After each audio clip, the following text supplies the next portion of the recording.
ചെറുവിമാന സർവീസുകളും വെട്ടിച്ചുരുക്കുകയാണ് air India. 5% ചെറുവിമാന സർവീസുകൾ വെട്ടിക്കുറച്ചിരിക്കുന്നു. സുരക്ഷാ പരിശോധനകളുടെ ഭാഗമായിട്ടാണ് ഈ നടപടി. ഇന്റർനാഷണൽ ഡൊമസ്റ്റിക് സർവീസുകളെ ഈ നടപടി ബാധിക്കും എന്നാണ് വിലയിരുത്തൽ. അജീഷ് ജയകുമാർ ഡൽഹിയിൽ നിന്ന് ചേരുന്ന കൂടുതൽ വിവരങ്ങളുമായി. അജീഷ്, എയർ ഇന്ത്യയുടെ ഭാഗത്തുനിന്നും ഇത്തരത്തിൽ നടപടികൾ ഇങ്ങനെ തുടരുകയാണ്. ഇതിപ്പോൾ എന്താണ് സാഹചര്യം? എന്താണ് ഈ ഇത്തരത്തിലുള്ള സർവീസുകൾ, അതായത് ചെറുവിമാന സർവീസുകൾ വെട്ടിച്ചുരുക്കുക എന്നതിലൂടെ എയർ ഇന്ത്യ ഉദ്ദേശിക്കുന്നത്?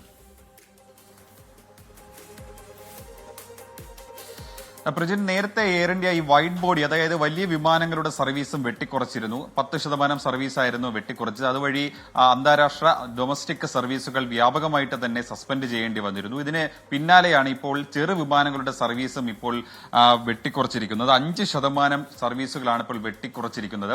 ഇതിൽ എയർ ഇന്ത്യ നൽകുന്ന വിശദീകരണം അവരുടെ പ്രവർത്തനം മെച്ചപ്പെടുത്തുന്നതിന് വേണ്ടിയിട്ടും കൂടാതെ തന്നെ അവരുടെ ഓപ്പറേഷൻ അത് കൂടുതൽ കാര്യക്ഷമമാക്കുന്നതിന് വേണ്ടിയിട്ടാണ് ഈ നടപടി എന്നാണ് വിശദീകരിക്കുന്നത്. പക്ഷേ DGCയുടെ ഒരു സുരക്ഷാ പരിശോധന ഈ അഹമ്മദാബാദ് വിമാനാപകടത്തിന്റെ പശ്ചാത്തലത്തിൽ തന്നെ നടക്കുന്നുണ്ട്. എയർ ഇന്ത്യയുടെ എല്ലാ വിമാനങ്ങളും കർശന സുരക്ഷാ പരിശോധനകൾ നടത്തണമെന്ന് നിർദ്ദേശിച്ചിരുന്നു. ആ പരിശോധനയുടെ ഭാഗമായിട്ടാണ് ഇത്തരത്തിലൊരു നടപടിയിലേക്ക് എയർ ഇന്ത്യ കടന്നിട്ടുള്ളത്.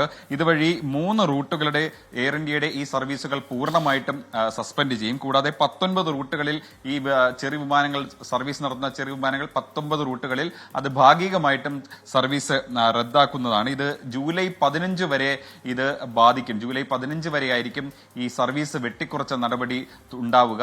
എന്തായാലും കഴിഞ്ഞ ദിവസം ഈ വലിയ വിമാനങ്ങളുടെ ഈ വെട്ടിക്കുറച്ച നടപടിയിൽ ഒരുപാട് സർവീസുകൾ റദ്ദാക്കപ്പെട്ടിരുന്നു. എന്തായാലും യാത്രക്കാർക്ക് ഉണ്ടാകുന്ന ബുദ്ധിമുട്ട് കൂടി പരിഗണിച്ച് അതിന് ഖേദം കൂടി പ്രകടിപ്പിക്കുകയാണ് എയർ ഇന്ത്യ ഈ ഘട്ടത്തിൽ ചെയ്യുന്നത്. അജീഷ് ജയകുമാറാണ് വിശദാംശങ്ങൾ നൽകിയത്.